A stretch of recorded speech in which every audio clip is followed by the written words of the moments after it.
Shalom, selamat pagi jemaat Tuhan. Berjumpa kembali dalam doa pagi online. Cinta di hatiku. Siapakah dapat pisahkanku dari kasih-Mu?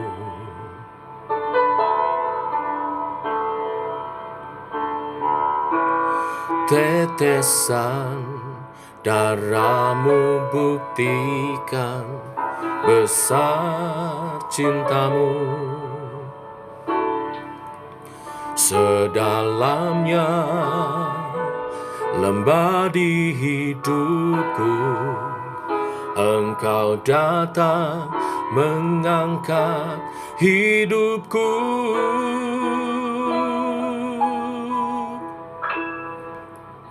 Biarlah cinta di hatiku terus menyala di dalamku. Takkan pernah mampu ku jauh dari-Mu. Engkau alasanku hidup. Setiap musim di hidupku, Engkau ada bersamaku,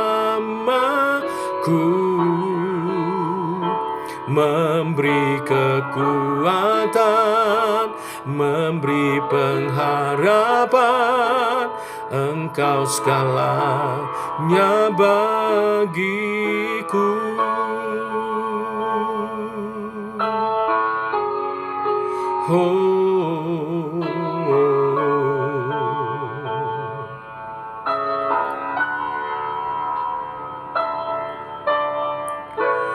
Siapakah yang dapat pisahkanku dari kasih-Mu?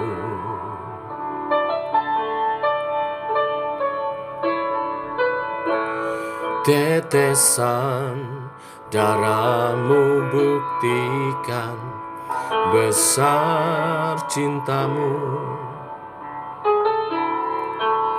Sedalamnya lembah di hidupku, Engkau datang mengangkat hidupku. Biarlah cinta di hatiku terus menyala di dalamku. Takkan pernah mampu ku jauh dari-Mu. Engkau alasanku hidup. Setiap musim di hidupku, Engkau ada bersamaku, memberi kekuatan, memberi pengharapan. Engkau segalanya bagiku.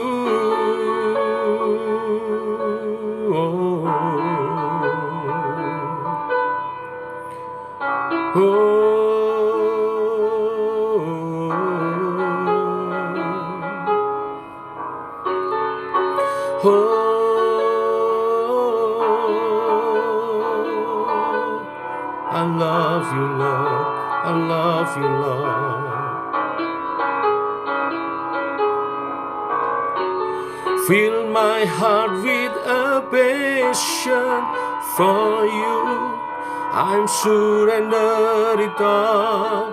I'm surrender it all. Fill my heart with a burning fire. I surrender it all. I surrender it all. Fill my heart with the passion for you. I surrender it all. I surrender it all. Fill my heart with a burning fire. I surrender it all. I surrender it all. Oh, I love you, Lord. Oh, I love you, Lord. Oh.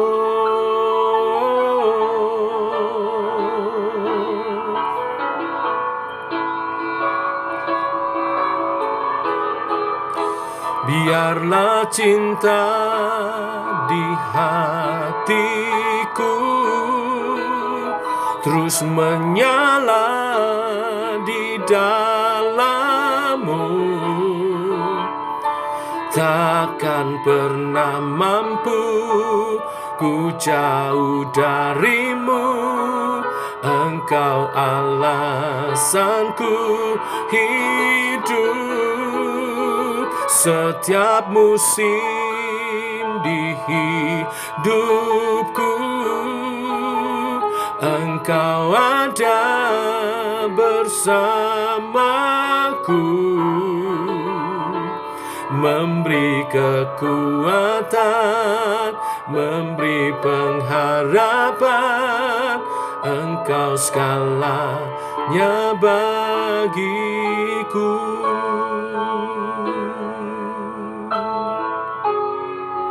Oh,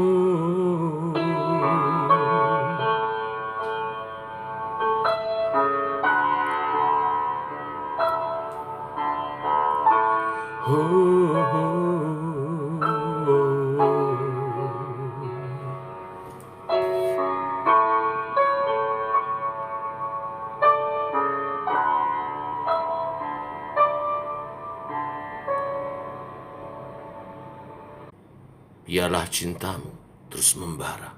Cinta-Mu Tuhan di hati kami untuk melayani Tuhan, untuk hidup memuliakan nama-Mu, memuji-Mu, menyembah-Mu seumur hidup kami. Teguhkan oleh kebenaran firman-Mu, sebentar kami renungkan. Dalam nama Tuhan Yesus Kristus. Amin. Bapak Ibu, kita lanjutkan renungan firman Tuhan pada pagi hari ini. Hakim-Hakim pasal yang ke-6, ayat 1 sampai dengan yang ke-24 saja. Tetapi Bapak Ibu boleh membacanya dari pasal 6 sampai pasal 8. Hari ini kita merenungkan firman Tuhan tentang Hakim Gideon. Demikian firman Tuhan. Tetapi orang Israel melakukan apa yang jahat di mata Tuhan. Sebab itu Tuhan menyerahkan mereka ke dalam tangan orang Midian 7 tahun lamanya. Dan selama itu orang Midian berkuasa atas orang Israel karena takutnya kepada orang Midian itu. Maka orang Israel membuat tempat-tempat perlindungan di pegunungan, yakni di gua-gua dan kubu-kubu. Setiap kali orang Israel selesai menabur, datanglah orang Midian, orang Amalek, dan orang-orang dari sebelah timur, lalu maju mendatangi mereka. Berkemahlah orang-orang itu di daerah mereka, dan memusnahkan hasil tanah itu sampai ke dekat Gaza, dan tidak meninggalkan bahan makanan apapun di Israel, juga domba, atau lembu, atau keledai pun tidak. Sebab orang-orang itu datang maju dengan ternaknya dan kemahnya, dan datang itu berbanyak-banyak seperti belalang. Orang-orangnya dan unta-untanya tidak terhitung banyaknya. Sekaliannya datang ke negeri itu untuk memusnahkannya. Sehingga orang Israel menjadi sangat melarat oleh perbuatan orang Midian itu. Lalu berserulah orang Israel kepada Tuhan. Ketika orang Israel berseru kepada Tuhan karena orang Midian itu, maka Tuhan mengutus seorang nabi kepada orang Israel yang berkata kepada mereka, "Beginilah firman Tuhan Allah Israel. Akulah yang menuntun kamu keluar dari Mesir dan yang membawa kamu keluar dari rumah perbudakan. Aku melepaskan kamu dari tangan orang Mesir dan dari tangan semua orang yang menindas kamu. Bahkan aku menghalau mereka dari depanmu, dan negeri mereka kuberikan kepadamu. Dan aku telah berfirman kepadamu, akulah Tuhan Allahmu. Maka janganlah kamu menyembah Allah orang Amori, yang negerinya kamu diami ini. Tetapi kamu tidak mendengarkan firman-Ku. Kemudian datanglah malaikat Tuhan dan duduk di bawah pohon terbantin di Ofra, kepunyaan Yoas, orang Abiezer itu. Sedang Gideon, anaknya, mengirik gandum dalam tempat pemerahan anggur, agar tersembunyi bagi orang Median. Malaikat Tuhan menampakkan diri kepadanya dan berfirman kepadanya demikian. Tuhan menyertai engkau, ya pahlawan yang gagah berani. Jawab Gideon kepadanya, ah Tuanku, jikalau Tuhan menyertai kami, mengapa semuanya ini menimpa kami? Di manakah segala perbuatan-perbuatannya yang ajaib yang diceritakan oleh nenek moyang kami kepada kami? Ketika mereka berkata, bukankah Tuhan telah menuntun kita keluar dari Mesir? Tetapi sekarang Tuhan membuang kami dan menyerahkan kami ke dalam cengkraman orang Midian. Lalu berpalinglah Tuhan padanya dan berfirman, pergilah dengan kekuatanmu ini dan selamatkanlah orang Israel dari cengkraman orang Midian. Bukankah aku mengutus engkau? Tetapi jawabnya kepadanya, ah Tuhanku, dengan apakah akan kuselamatkan orang Israel? Ketahuilah, kaumku adalah yang paling kecil di antara suku Manasye, dan aku pun seorang yang paling muda di antara kaum keluargaku. Berfirmanlah Tuhan kepadanya, tetapi akulah yang menyertai engkau. Sebab itu engkau akan memukul kala orang Midian itu sampai habis. Maka jawabnya kepadanya, jika sekiranya aku mendapat kasih karunia di matamu, maka berikanlah kepadaku tanda bahwa engkau sendirilah yang berfirman kepadaku. Janganlah kiranya pergi dari sini sampai aku datang kepadamu membawa persembahanku dan meletakkannya di hadapanmu. Firman-Nya, aku akan tinggal sampai engkau kembali. Masuklah Gideon ke dalam, lalu mengolah seekor anak kambing dan roti yang tidak beragi dan seefat tepung. Ditaruhnya daging itu ke dalam bakul dan kuahnya ke dalam periuk. Dibawanya kepadanya di bawah pohon terbantin, lalu disuguhkannya. Berfirmanlah malaikat Allah kepadanya, ambillah daging dan roti yang tidak beragi itu, letakkanlah ke atas batu ini, dan curahkanlah kuahnya. Maka diperbuatnya demikian, dan malaikat Tuhan mengulurkan tongkat yang ada di tangannya, dengan ujungnya disinggungnya daging dan roti itu. Maka timbullah api dari batu itu, dan memakan habis daging dan roti itu. Kemudian hilanglah malaikat Tuhan dari pandangannya. Maka tahulah Gideon bahwa itulah malaikat Tuhan. Lalu katanya, celakalah aku, Tuhanku Allah, sebab memang telah kulihat malaikat Tuhan dengan berhadapan muka.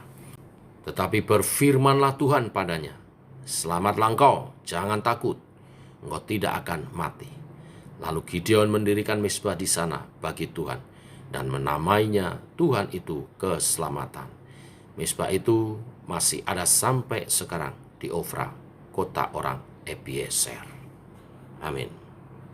Bapak Ibu, pasca kepemimpinan Yosua, ke-12 suku Israel terpencar ke berbagai wilayahnya masing-masing.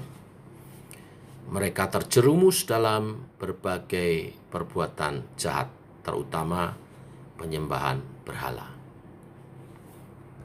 Itulah berkali-kali dikatakan Tuhan mengizinkan orang Israel ditindas oleh bangsa-bangsa di sekitarnya yang mereka biarkan tinggal bersama. Barulah ketika situasi serba sulit, mereka teringat Tuhan dan berteriak berseru-seru kembali minta tolong. Tuhan yang sabar penuh kasih karunia mengutus Gideon menjadi hakim atas Israel. Hakim pada waktu itu bukanlah sebuah profesi pengadilan, tetapi seorang pejuang pembebasan bagi umat Israel. Gideon, nama Gideon sendiri artinya adalah si penumpas. Gideon memiliki nama yang lain, yaitu Yerubbaal. Gideon dipilih Tuhan untuk membebaskan Israel dari jajahan bangsa Midian. Bangsa Midian yang begitu kejam, sehingga orang Israel sampai menyingkir, mencari perlindungan, membuat gua-gua di pegunungan. Waktu Tuhan memanggil Gideon, tidak ada orang yang kenal Gideon, yang akan menduga bahwa dialah yang dipilih Tuhan untuk menjadi pembebas, untuk menjadi hakim atas Israel. Bahkan Gideon sendiri tidak mempercayai panggilannya, berkali-kali menguji panggilannya.